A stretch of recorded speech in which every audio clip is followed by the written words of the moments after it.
Well, Angela Stevens, as you may or may not know, is our controller. She is a contract employee whom we've been working with through Plan and Moran now for about 5 years? 6 years. Okay, how the time flies. One of the things that I had envisioned as we began dealing with some of our issues as it relates to finance and financial reporting was to make sure that after every audit, we got some form of certification that our audits met the criteria for transparency in reporting, that they contained the information that any citizen could go to our website and to call that up and to see exactly what we're doing, where the money is going. We've achieved that. And so the reason why when we get these certificates, I want the recognition to go to the staff is so that the people understand that there is transparency in our financial reporting, and not only that, but that we haven't backslid and gone back to the old way of doing things, which didn't give us the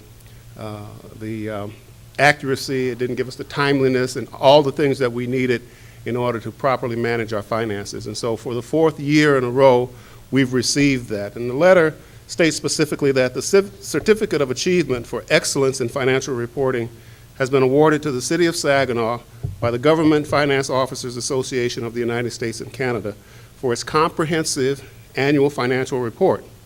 The Certificate of Achievement is the highest form of recognition in the area of governmental accounting and financial reporting, and its attainment represents a significant accomplishment by a government and its management.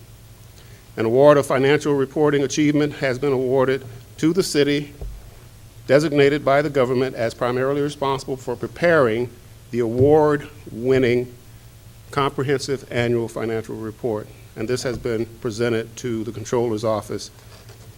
It has been judged by an impartial panel to meet the high standards of the program, including demonstrating a constructive spirit of full disclosure, to clearly communicate its financial story, and motivate potential users and user groups to read the Kafir, which is the acronym, so that this average citizen is familiar with where the money is going. And that's the reason why we go through this every year and why we get this, when we get this certificate, we'd like to share it not only with the council, but with the public as well. And I would like to just take a moment to thank Tim, our Deputy City Manager and Chief Financial Officer, Angela Stevens, our Controller, and of course, Yolanda Jones, our budget administrator. All of these efforts tie together in a team so that when we put a budget together and bring it to you, the public can rest assured that 12 months later, we're going to get an accurate and a timely accounting of where all of those dollars went. And so with that, I want to thank the 3 of you for your work and the things that you've done as a team.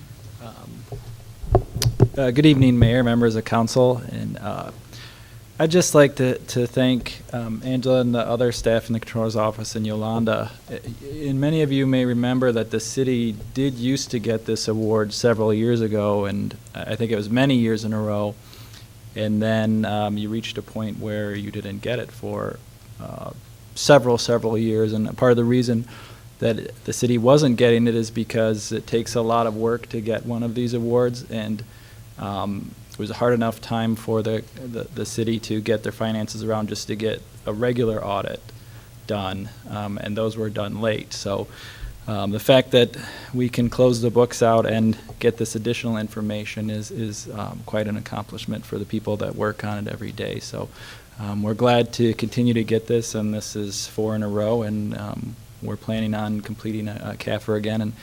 And I think it also gives us a leg up on some of the EVIP requirements, because as the city manager read in the award, transparency is one of the governor's key components of the program. Thanks. Thank you.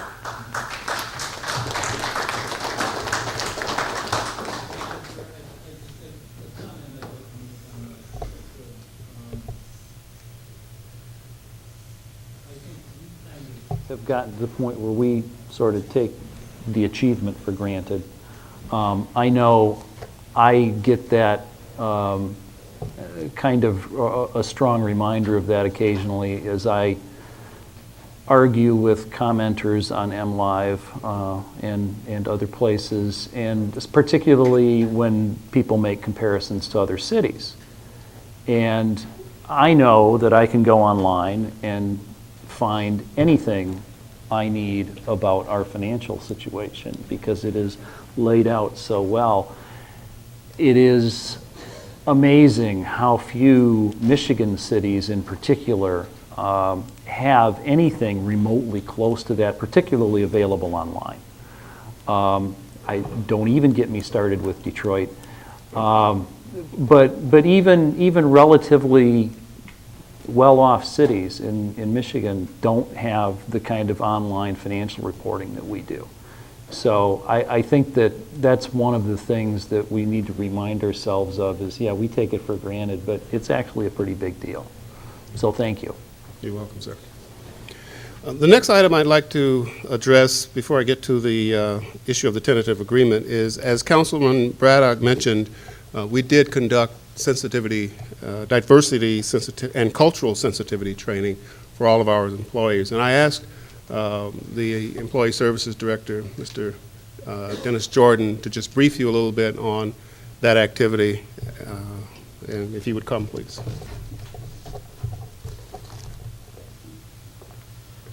Evening, Council.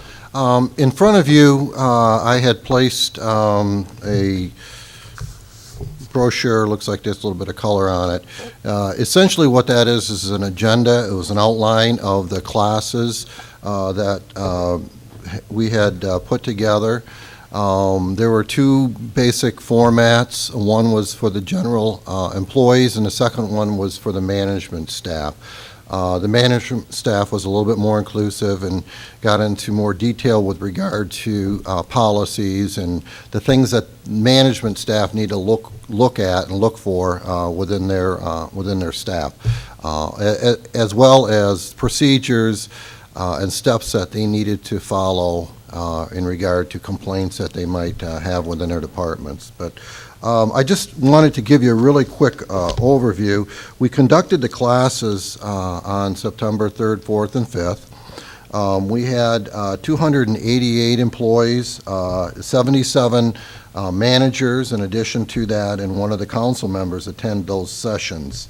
There were 26 employees that weren't available for those sessions, so we're scheduling makeup sessions in October for that. So we'll make sure all of our employees go through this program. The majority of the employees and the managers felt it was worthwhile and informative. At the end of each session, there was an evaluation form that each employee filled out. We called it their ticket to leave, so we wanted to make sure that we got one from each one of them, and we did. Out of that survey, and this is just a summary, 86% of the managers rated the quality at or above 70%, with 100% at 100% of average or above. And what the rating was basically it was 1 through 10. So 70%, would have been 70% of that would have been 7 on that scale, and 100% at 50% above. As far as the employees, 79% of the employees rated the quality at 70% or above, and 96% at average or above. There were 4% that rated it below that, and it just, sometimes you get that for whatever reason. But basically, the responses were managers and employees appreciated the opportunity to work with the other city employees. There was open discussion and interactive training involved. They linked the range of materials covered, or they liked the range of materials covered, the real-life examples, and the ability to ask questions and talk about specific solutions. Many commented on the open training environment, the instructor's knowledge, and that while it was a serious topic, they had fun and learned a lot. Overall, it was a great investment in our commitment to employee development and the city's commitment to diversity and culture sensitivity for ongoing business success.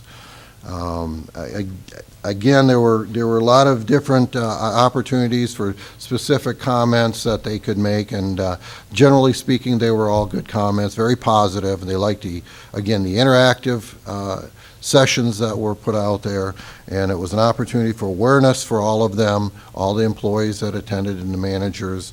And as Councilman Braddock indicated, they all had the opportunity to review our policy, acknowledge the training, and sign off on receiving the policy. So I think it was successful.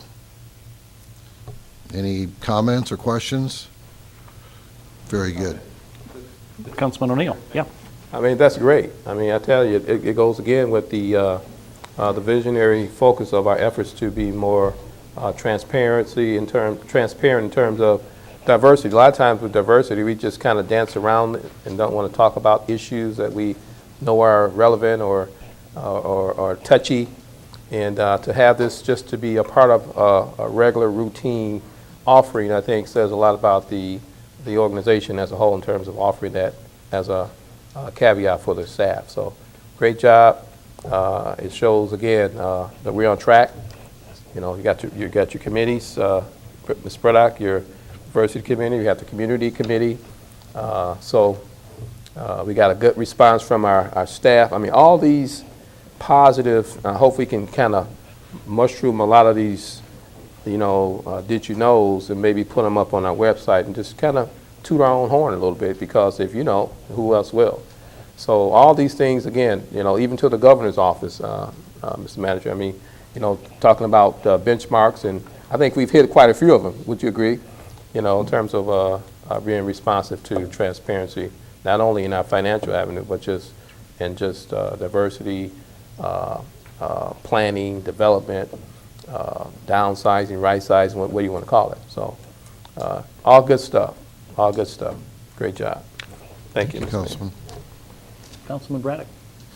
As I mentioned, I did attend a training session, and the one thing that struck me was how the facilitator put a lot of emphasis on the fact that this is just good business. And the other emphasis she put on the fact is that all of us, just like city council members, what we do in our personal time reflects upon the city, and what the city employees do when they're not at work also reflects upon the city. So this is not just an 8-hour exercise, this is a lifestyle. And, you know, people have to learn how to get along, work together, not feel bullied or harassed. And then if they are, they know where to go. They know who to talk to, they know how to resolve the situation. And ideally, if there's a problem, you resolve it with the individual you have a problem with, but if that doesn't solve it, there's other options. But it's just plain good business. And business corporations have learned this years ago. And so municipalities have to, like we do, because we wouldn't be getting a good audit like we did if we weren't running the business the right way financially. But at the same time, we have to run the business the right way when it comes to interpersonal relationships at work. You can have fun at work. There's nothing wrong with having fun at work. As long as you get the job, as long as we get the job done, that's what's important. So I just want to thank you again for having such a good training session. All right, thank you. And it makes for just a wholesome environment. I mean, when folks feel like they can come to work and not have to dance on eggshells because things aren't being resolved, or there's no avenue of resolution, then it makes it very tenuous and stressful. So it really, back to your comment, Mr. Braddock, it really helps the environment. You know, staff feeling good about coming to work, working with their coworkers, et cetera. And then the productivity improves. So the end result is better outcome. So, you know, great. Absolutely. Thank you, Mr. Mayor.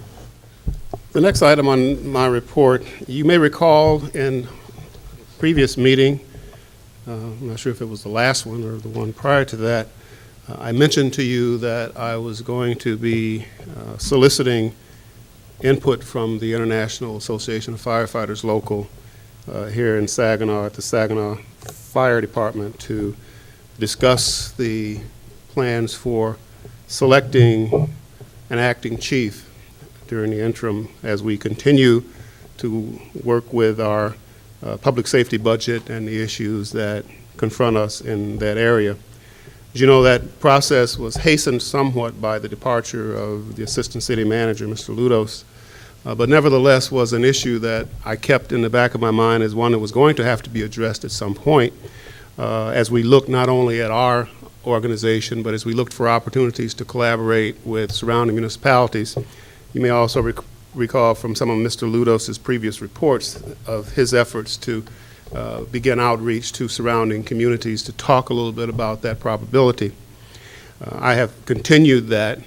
Actually, some of the members of the firefighters union have continued that outreach and have had discussions as well. So that is still very much an issue on our radar in terms of how we ultimately organize and provide fire services, but we want the broader community to be a part of that discussion.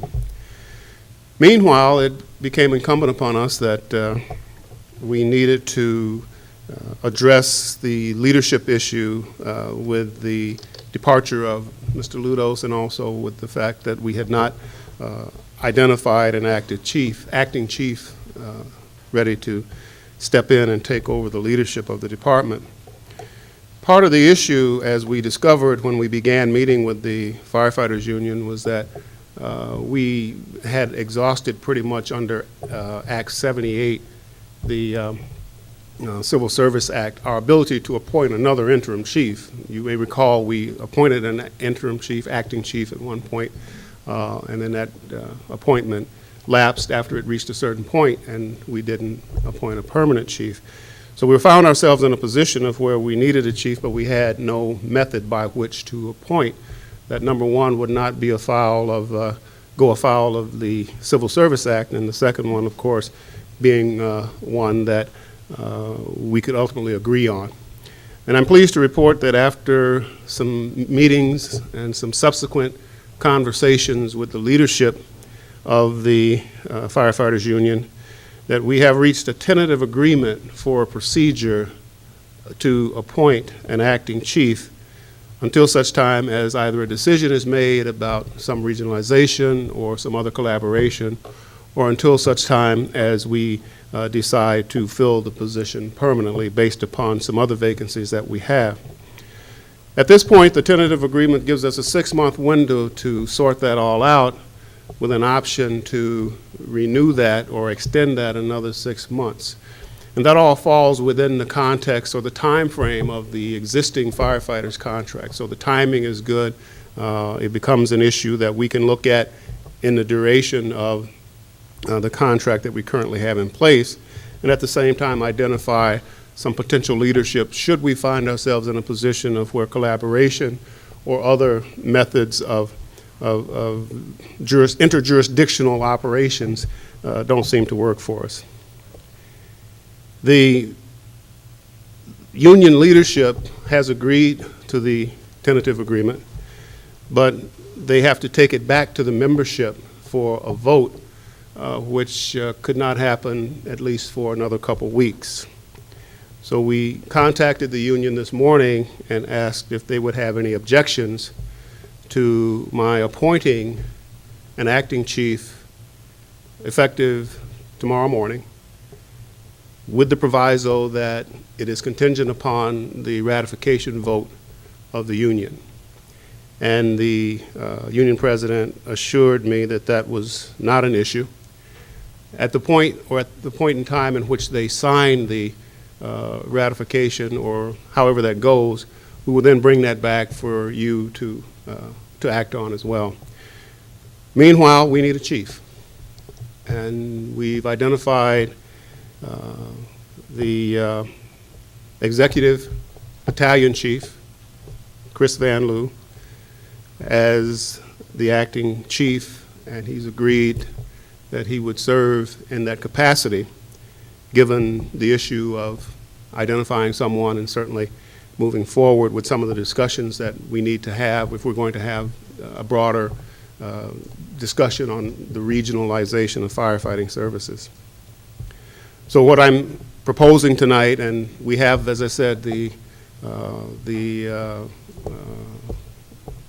okay or assistance or agreement from the union, is to appoint Battalion Chief Christopher Van Loo, as the acting chief for the duration of the agreement, pending, of course, the ratification of the union vote on the issue.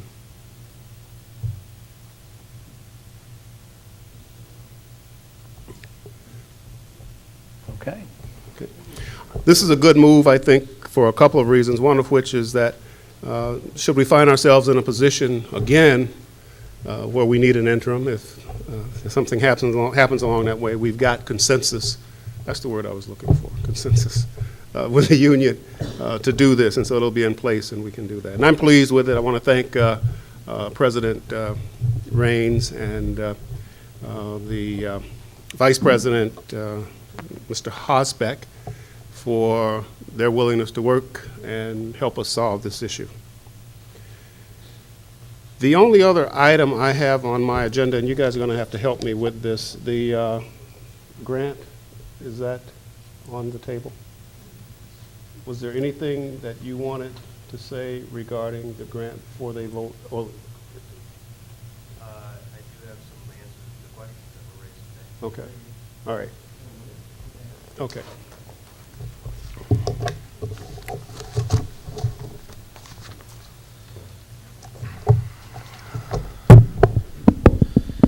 Good evening, Mayor, members of council. I do appreciate all the positive feedback from you folks also. We simply just try to do our job, that's all. But it is nice to hear those things. The $11.2 million grant through the TARP Hardest Hit Fund, we have not yet received a grant agreement yet. However, it is on the agenda tonight for approval, subject to review by the city attorney and the city manager. The reason for putting it on the agenda is so that we can have a head start to getting started, so as soon as that thing shows up, we can get the show on the road. It is a small timeline, and every day that we get helps. The comments from Ms. Welch regarding employment opportunities for city residents, that still is a priority, and it has been since Odale was here. That was a priority, but that was also our priority too. Under the NSP program, we actually took that provision and took it a step beyond what was actually required. All of our contractors were required, the building contractors were required to hire at least one person from the neighborhoods, a Section 3 employee, and they had to maintain that employment through their life of the contracts that they had with us. One of the success stories that came from that requirement is those folks still have jobs. Rodney Woods, who is our primary demolition contractor right now, he has 2 of those folks that still work for him today. And we hope to continue that effort to employ people that live in the city, that'll spend their money in the city and contribute to our own economy here versus sending those dollars elsewhere. That is a huge priority for us. Rodney Woods is a smaller builder. It would be a whole lot easier to pick up the phone and say, hire the biggest, best demolition contractor that there is, who is going to hire everybody from somewhere else.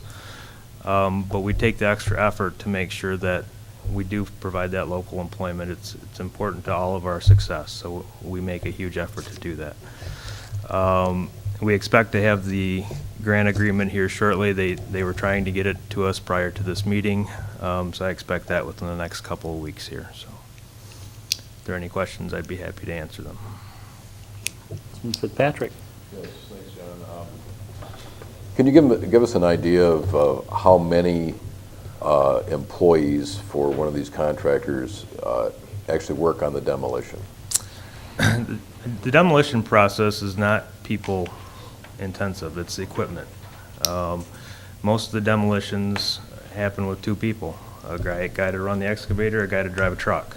So it's not like there's a huge amount of hiring that goes into a demolition program unless it gets to the point where they got to put more than 1 crew on, in which those positions require operators' licenses for those types of equipment.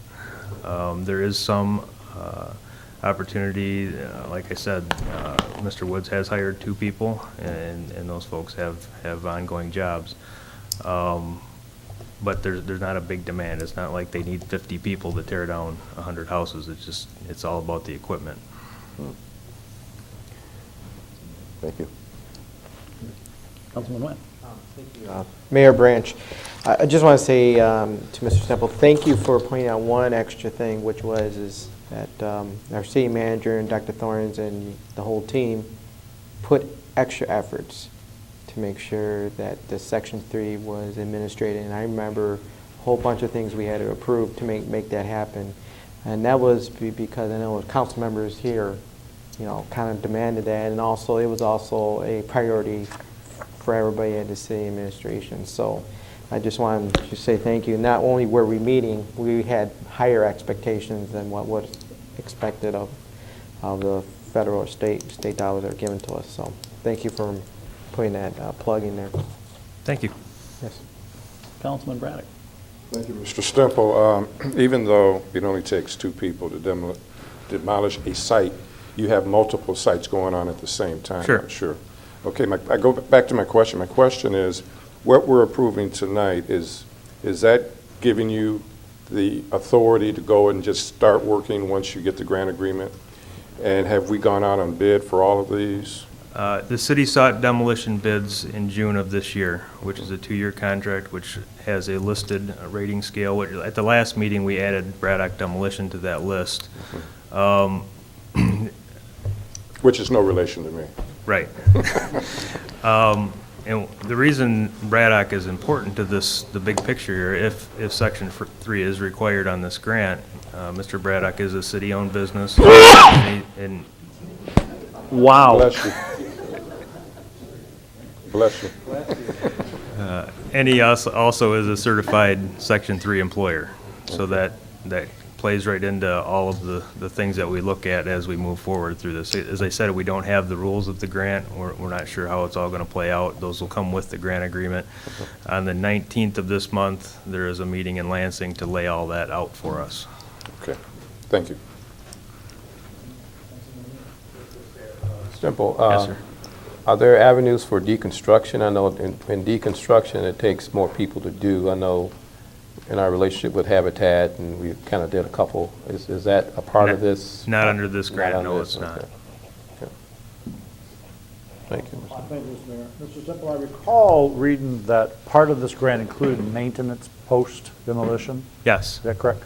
Is that an opportunity for providing jobs to local community? It certainly could be. There's a $750 stipend per property. So if we do 700 or 950, that's, I don't have my calculator on, but it's a big number anyway. And again, back to the rules, we're not sure how that's all going to play out, whether it has to be contracted out, whether it's, you can provide assistance to neighborhood groups to purchase lawnmowers, to maintain lots in their neighborhood. There's a lot of things that can go into that we're just not real sure of, but certainly that could be a possibility. In talking with Lansing, that may be something that you'll be able to do some discussion on, I take it? Yes. Okay, Yep. good. Just remember something. There's a lot of demolition going on over in the Saginaw High School area. Yes. There's some houses there. We're here today and gone tomorrow.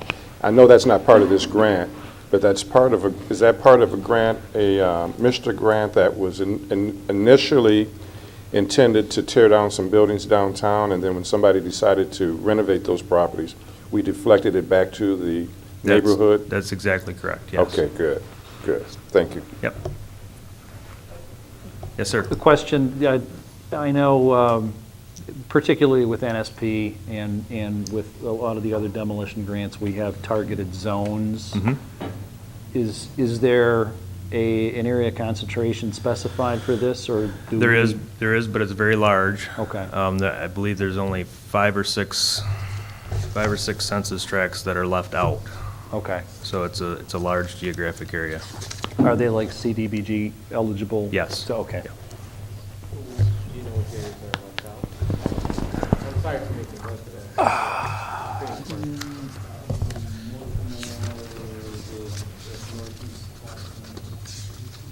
We're going to be where you have the highest income residents. Right. It's, I had it. Because I know there are specific areas, I don't want to say the south part of city of Saginaw, but there were concerns. The census tracts don't necessarily correspond to neighborhood groups. I mean, they're all over the place. But for the most part, it's going to be on the northwest side.